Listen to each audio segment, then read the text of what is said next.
Hi పిల్లలు, ఈరోజు నేను మీకు ఒక మంచి కథను చెప్తాను.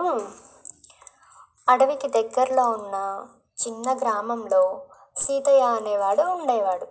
సీతయ్య రోజు అడవికి వెళ్ళి కట్టెలు కొట్టి వాటిని పట్టణంలో అమ్ముకొని తన భార్యను పోషిస్తూ జీవనం సాగించేవాడు. అతను అడవికి వెళ్ళినప్పుడల్లా కొన్ని పండ్లను ఏరుకొచ్చేవాడు. కట్టెలు అమ్ముడు పోనప్పుడు వస్తులుండి సీతయ్య తెచ్చిన పండ్లను తిని కడుపు నింపుకునేవారు.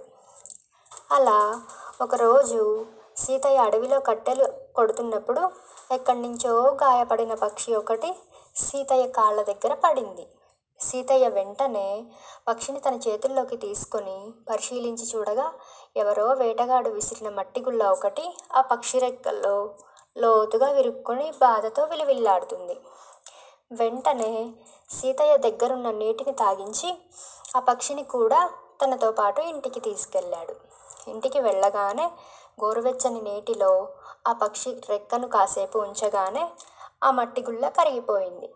కొన్ని ఆకులను తెచ్చి పసరు పిండి ఆ రెక్కకు కట్టుకట్టాడు సీతయ్య. దానికి మంచి మెత్తని పాన్పు ఏర్పాటు చేసి సపర్యలు చేశాడు.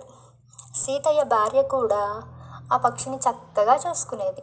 సీతయ్య తెచ్చిన పండ్లను దాని నోటికి అందించేది. వాళ్ళు తాగే గంజిలోనే కొద్దిగా ఆ పక్షికి తాగించేది. అలా ఆ పక్షి గాయం మాని ఒకరోజు తుర్రుమని ఎగిరిపోయింది. తర్వాత మళ్ళీ వచ్చి సీతయ్య భార్యకు ఒక పనస మొక్కను అందించింది. ఆమె మొక్కను పెరట్లో నాటి నీళ్లు పోసింది. మరునాడు ఉదయం సీతయ్య భార్య పెరట్లో మొక్కలకు నీళ్లు పోద్దామని వెళ్ళగా ఆమె చూస్తుండగానే పనస మొక్క ఒక మానులా ఎదిగింది. ఈ వింతను చూసి భర్తను కేకేసింది. సీతయ్య కూడా అక్కడికి చేరుకొని ఏమైందని అడగ్గా ఆమె కనుసైగతో ఆ చెట్టు వంక చూపించింది. వారు చూస్తుండగానే ఆ చెట్టు నిండా పనసకాయలు కాశాయి. అప్పుడు సీతయ్య, నిన్న ఆ పక్షి ఇచ్చిన పనస మొక్క కదా ఇది అని ఇద్దరూ ఆశ్చర్యపోయారు. ఆ చెట్టు దగ్గరకు వెళ్ళి ఒక కాయను తెంపి ఇంట్లోకి తెచ్చి కోసి చూశారు. ఆశ్చర్యం! ఆ కాయ నిండా బంగారు పనస్తొనలు. అది చూసి సంతోషం పట్టలేకపోయారు ఇద్దరు. అలా అన్ని కాయలు కోసి ఆ బంగారు పనస్తొనలను అమ్ముకొని ఒక మంచి వ్యాపారం మొదలెట్టాడు సీతయ్య.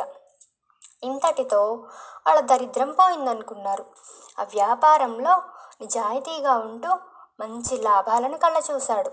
అనతి కాలంలోనే ఆ ఊరిలో నిజాయితీ గల వ్యాపారుడిగా, ధనవంతుడిగా గొప్ప పేరు తెచ్చుకున్నాడు. వాళ్లకు సంతానం లేనందుకు ఆ ఊరిలో పిల్లల కోసం మంచి బడిని కట్టించాడు. ఆ ఊరి వాళ్ళకి నీటి సౌకర్యం కల్పించాడు. చెరువును తవ్వించాడు. ఇలా కొంతకాలం గడుస్తూ ఉంది. ఒకరోజు రాత్రి సీతయ్య కలలో గాయపడిన పక్షి కనిపించి, నువ్వు నాకు ప్రాణభిక్ష పెట్టావు. అందుకు ప్రతిఫలంగా నేను నీ దరిద్రాన్ని పోగొట్టాను. నువ్వు చక్కగా నిజాయితీగా వ్యాపారం చేసుకొని బ్రతుకు. ఇంకా నీకు పనస చెట్టు అవసరం నీకు ఉండకపోవచ్చు. నీ నిజాయితీతనమే నీకు కంఠాభరణం. అదే నిన్ను కాపాడుతుంది. నిజాయితీగా వ్యాపారం చేసినంత కాలం నీకు తిరుగు లేదు. అందుకే పనస చెట్టును తీసుకుంటున్నాను. త్వరలోనే నీ భార్య గర్భం దాల్చుతుంది. నీ కుటుంబంతో సంతోషంగా ఉండి చక్కగా వ్యాపారం చేసుకో అని దీవించింది. వెంటనే సీతయ్యకు మెలకువ వచ్చి పెరట్లోకి వెళ్ళి చూశాడు. అక్కడ నిజంగానే పనస చెట్టు లేదు. భార్యను లేపి తన కల గురించి చెప్పాడు. ఇద్దరూ ఆ పక్షి చేసిన మేలుకి కృతజ్ఞతలు తెలుపుకున్నారు.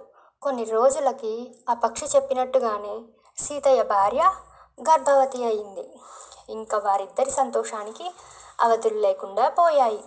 ఆమె ఒక మగబిడ్డకు జన్మనిచ్చింది. వాడు అచ్చంగా పనస పండులా బొద్దుగా ముద్దుగా ఉన్నాడు. ఎలా ఉంది పిల్లలు? మీకు నచ్చితే ఒక లైక్ చేయండి, షేర్ చేయండి అండ్ సబ్స్క్రైబ్ చేయండి. Tata, bye bye.